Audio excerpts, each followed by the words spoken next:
बहुत समय पहले जब दुनिया में ना तो शहर थे और ना ही सड़कें, सिर्फ रेत के समंदर हुआ करते थे। उसी रेत के बीच एक ताकतवर, सुंदर और बेहद बहादुर आदमी रहता था, आरिफ। आरिफ का एक ही सपना था, अपने दादा द्वारा बताए गए उस खोए हुए शहर को ढूंढना, जिसके बारे में कहा जाता था कि वह सदियों पुराना खजाना और एक अनोखा रहस्य छुपा है। एक दिन आरिफ अकेला ही रेगिस्तान के रहस्यमयी वादियों में निकल पड़ा। 3 दिन तक वह तेज धूप में चलता रहा, कभी टीले, कभी तूफान, कभी खामोशी, पर उसकी हिम्मत एकदम भी पीछे नहीं हटी।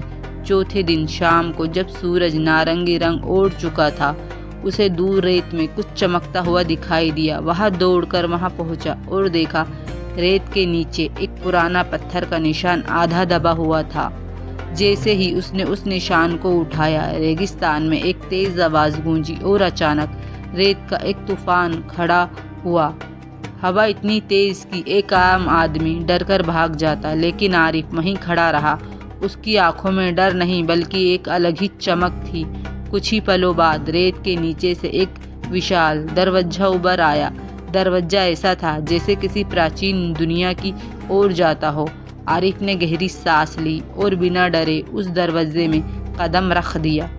अंदर अंधेरा घुप अंधेरा था, लेकिन जैसे जैसे वह आगे बढ़ा, चमकती हुई दीवारें और सोने के नक्श उभरते गए। यह वही खोया हुआ शहर था जिसकी खोज में उसके दादा ने अपनी पूरी उम्र भटकते रहे। लेकिन असली रहस्य तब सामने आया जब एक दीवार पर हाथ रखने से पूरा कमरा रोशनी से भर गया।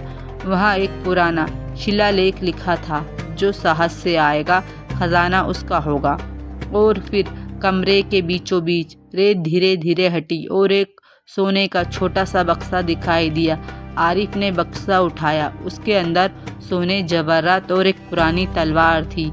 एक ऐसी तलवार जिसे लेकर कहा जाता था कि वह सिर्फ एक सच्चे दिल और बहादुर इंसान के हाथ में ही चमकती थी। जब उसने तलवार उठाई, उसकी चारों ओर हल्की सुनहरी रोशनी छा गई। उसे समझ आ गया था कि उसने सिर्फ खजाना ही नहीं पाया, बल्कि अपनी किस्मत को पा लिया था।